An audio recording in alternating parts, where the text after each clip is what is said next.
terjebak sehari-hari. Ya, setiap habis marhabanan, habis tahlilan itu dalam doanya Allahumma ja'al akhiru kalamina la ilaha illallah. Betul? Betul? Apa itu artinya? Ya Allah, jadikanlah ucapan kami yang terakhir la ilaha illallah. Kenapa engkau minta ucapan terakhir la ilaha illallah? Karena diyakini barang siapa yang mengatakan la ilaha illallah masuk surga. Betul nggak? Man qala la ilaha illallah, ini hadisnya ada. Man qala la ilaha illallah dakhalal jannah. Barang siapa mengatakan la ilaha illallah masuk surga. Saya bertanya, apa betul masuk surga syaratnya dengan ucapan? Hanya mengatakan la ilaha illallah. Ini Al-Quran mengatakan dengan darah dan keringat, dengan penderitaan, kok dengan ucapan? Murah banget. Apakah Indonesia merdeka cukup dengan nyanyi merdeka, merdeka, merdeka, terus merdeka gitu? Ya, nenek moyang kita yang mati dibantai Belanda. Iya. Paman-paman saya, kakek saya. Iya, dan semuanya gitu. Mati dibantai mereka untuk kita, untuk kemerdekaan. Nah, itu persoalan. Jadi ya, jangan dikira tidak diuji oleh Allah, pasti diuji. Bapak-bapak kalau mau beli emas diuji nggak emasnya? Digosok atau langsung dibayar? Kan nggak tahu ini emas asli atau emas dalban. Kan digosok dulu pakai raksa biar tahu. Kita juga sama, ketulusan kita, ibadah kita juga diuji. Iya, Allah juga akan mengatakan bahwa jangan dikira engkau dibiarkan setelah engkau menyatakan beriman. Ya, am hasibta an yutraku an yaqulu amanna wa hum la yuftanun. Apakah engkau dikiranya akan dibiarkan setelah menyatakan beriman tanpa diuji? Tunggulah ujian itu datang, tapi enggak usah takut. Allah juga mengerti. Pasti engkau bisa menghadapinya dan engkau bisa menyelesaikannya. Allah juga punya kira-kira akan menguji sesuai dengan kemampuan kita. Dan ketika kita menghadapi ujian, ini secara filosofisnya, jangan takut, jangan gentar. Malah kita dalam hidup itu siap menyongsong ujian dan siap menghadapi ujian. Kalau boleh menanti kapan datangnya ujian.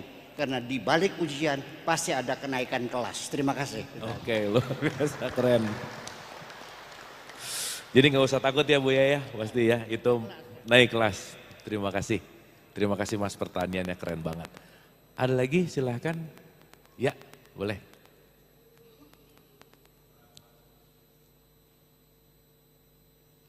Assalamualaikum warahmatullahi wabarakatuh. Waalaikumsalam warahmatullahi wabarakatuh. Perkenalkan, nama saya Saiful Arif dari Bekasi.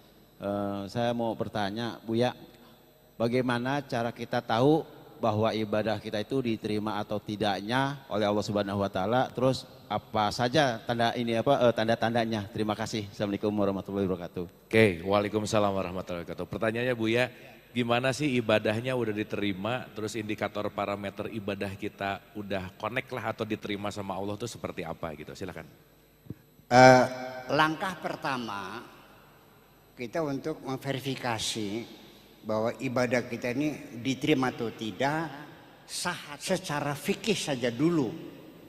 Ya, apabila ibadah kita ini sesuai dengan standar fikih, dari mulai ambil air wudhunya, ya, kemudian juga bacaannya, syarat rukunnya, kita tahu semuanya, ya, dengan harapan kalau sudah fikirnya beres ya mudah-mudahan itu sudah 90% harapan kita ibadah kita diterima. Akan tetapi bahwa fikih itu sendiri sebetulnya adalah dugaan. Al-fiqhu dzununun. Fikih itu dugaan. Sehingga Jangan sampai kita menjadi saling tuduh menuduh. Sebagian orang yang tidak kunutan menuduh kunut itu bid'ah. Kullu bid'atin dolalah wa kullu dolalatin finnar. Kunut itu bid'ah. Bid'ah itu sesat. Sesat itu masuk neraka. Masa orang sholat subuh kunutan masuk neraka, nggak masuk akal. Yang masuk neraka yang nggak sholat. Nah itu kan jangan sampai terjadi seperti itu. Ya. Kemudian ini fikih juga dugaan. Menurut Imam Syafi'i, kalau sholat itu harus baca Fatihah. Kalau tidak baca Fatihah, sholatnya tidak sah. Ada imam lain yang mengatakan tidak perlu baca Fatihah. Yang penting baca surat yang gampang. Wa idza qumtum ila sholati faqra'u ma tayassara minal Qur'an. Bacalah ayat yang paling gampang. Enggak usah bertengkar. Yang baca Fatihah juga ada yang baca basmalah, ada yang tidak. Imam Syafi'i harus baca basmalah, bismillahirrahmanirrahim, alhamdulillahirabbil alamin. Kalau mazhab Maliki seperti yang di Mekah itu nggak ada basmalahnya, langsung alhamdulillahirabbil alamin. Konsekuensinya kalau mazhab Maliki baca basmalah sholatnya tidak sah. Kalau Imam Syafi'i kalau tidak baca basmalah sholatnya tidak sah. Jangan bertengkar. Semuanya dugaan, kita sama-sama tidak tahu Nabi Muhammad sholatnya seperti apa. Kalau mereka punya petunjuk yang pasti tidak mungkin berbeda pendapat, betul nggak? Ya sudah, jangan saling menyalahkan. Makanya yang penting bukan kita meyakini sholatnya benar secara fikih. Rendahkan hatimu di hadapan Tuhanmu. Begitu selesai, jangan langsung mencatat pahalanya. Langsung mohon pada Allah, Rabbana taqabbal minna sholatana, ya Allah mohon ditampi. Itu yang penting. Karena bagaimanapun juga yang bakal diterima oleh Allah ibadah orang yang hatinya baik. Itu aja persoalannya. Tunjukkan kebaikan hatimu dengan rendah hati kepada Allah. Ya Allah mohon diterima sholat kami ini. Itu. Karena bagaimanapun yawma la yanfa'u malu wala banun illa man atallaha biqalbin salim. Nggak ada faedahnya, nggak ada manfaatnya harta dan anak-anak dan sebagainya kecuali orang yang datang menghadap Allah dengan membawa hati yang baik. Itu yang persoalan. Sehingga ketika seorang di kampung, seorang petani yang tidak pernah sekolah madrasah, tidak pernah pesantren, dia sholat, bacaannya pelok, cek Sunda mah pelonya. Pelok. Alhamdulillahi rabbil ngalamin. Diterima enggak? Diterima enggak salatnya? Yang satu alhamdulillahi rabbil alamin. Yang seninya ghairil maghdubi alaihim waladdallin. Diterima enggak salatnya? Yang ini hebat. Ihdinas siratal mustaqim. Mana yang hebat? Nggak ada urusan. Aku ingin melihat kejernihan hatimu. Apakah engkau betul menghadap Allah atau main-main? Itu yang saya ketahui. Itu saja kira-kira. Oke, terima kasih. Boleh tepuk tangan lagi. Wah, luar biasa. Keren Buya. Terima kasih Buya. Itu sangat mencerahkan sekali ya. Di tengah-tengah perbedaan pandangan yang kadang-kadang gampang banget untuk saling menyalahkan Buya. Terima kasih. Baik, ada lagi? Tadi kan udah laki-laki nih kayaknya di belakang. Iya silakan Ibu. Ini yang angkat tangan pada pengen dapat buku ya kayaknya ya. Silakan.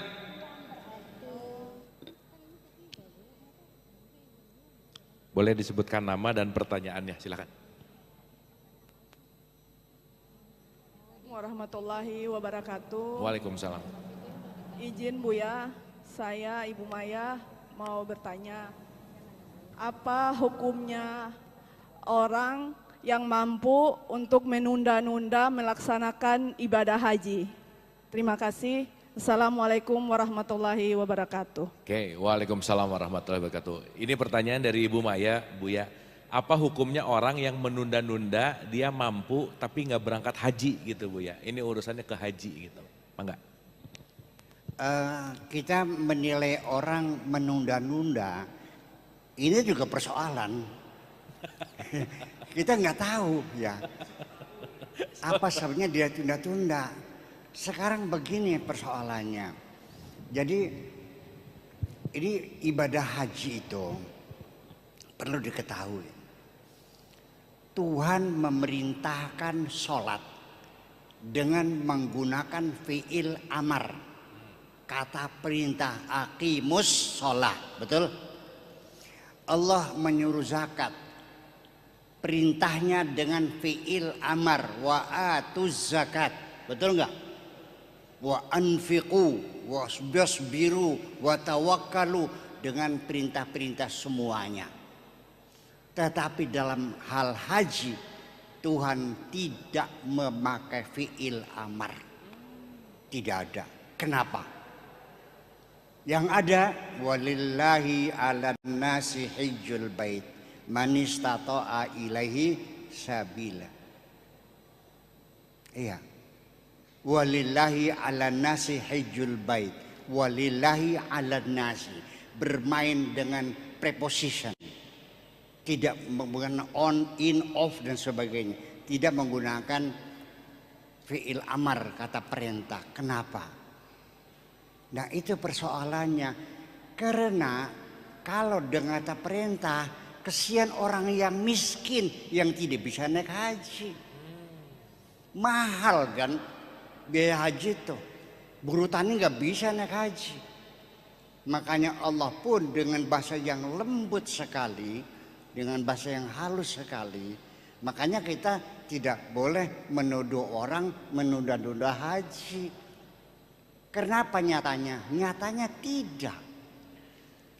Ibadah haji ini spesial karena dengan bahasa halus dan lembut, tidak perintah yang tegas, malah justru membuat orang jadi semakin menggebu-gebu ingin naik haji. Ini satu peristiwa. Ada ajengan kasepuhan di Cirebon. Sedang ada di rumah tetangga. Saya suruh santri saya untuk menemui beliau, menyampaikan, anak sini tolong sampaikan kepada kasepuhan, saya sangat bahagia sekali apabila nanti ketika kasepuhan akan pulang, berkenan kiranya mampir ke rumah saya. Itu bahasa tata krama saya kepada kasepuhan. Karena saya masih muda waktu itu. Yang disuruh enggak datang, kasepuhnya juga enggak mampir. Saya panggil, sampai enggak? Saya sampaikan. Gimana nyampaikannya? Suruh mampir. Kurang ajar banget kamu. Nyuruh kesan suruh mampir.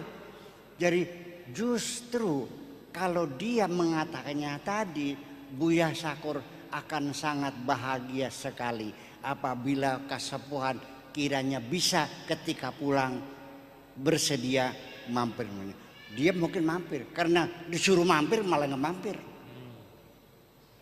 Jadi semakin kita halus membujuk orang, semakin bergairah, semakin bersemangat.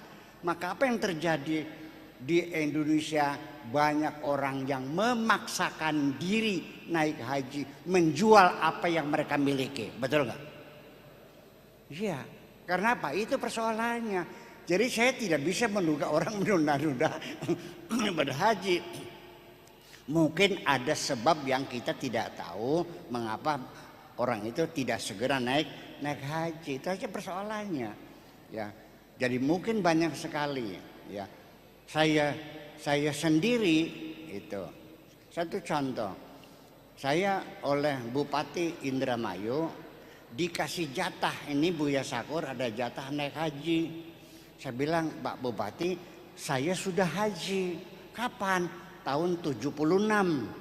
Waktu saya dari Libya itu naik hajinya dari Libya, jadi dari barat ke timur. Gitu. Sudah haji, ya udah lama. Pak Bupati, teman-teman saya banyak ulama-ulama yang besar jasanya belum bisa naik haji, buat mereka aja deh. Ya, mana sini? Saya minta 2. Yang 1 2, ya saya kan mahal. Minta 2. Ya udah dikasih. Alhamdulillah teman-teman kita para ulama diberangkatkan haji dari jatah saya itu. Itu bukan berarti saya tidak mau naik haji.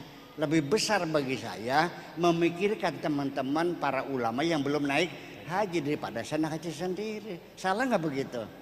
Mungkin sebabnya seperti itu. Ya, jadi ya kita doakan saja mudah-mudahan dia bisa naik haji gitu. Dan ibu-ibu dan bapak sekalian, bahwa sesungguhnya dalam masalah haji sendiri itu juga sebetulnya kita berterima kasih ya dengan pemerintah kita. Zaman dulu orang naik haji itu tidak ada KBIH, belum ada dulu waktu kecil. Pokoknya kalau ada duit berangkat. Kadang-kadang sholatnya juga belum tahu bacaannya, belum bisa bacaan sholat sudah berangkat haji. Begitu pulang saya tanya bagaimana kesannya Pak Haji. Aduh saya menyesal sekali katanya. Menyesal? Saya kira haji itu apa?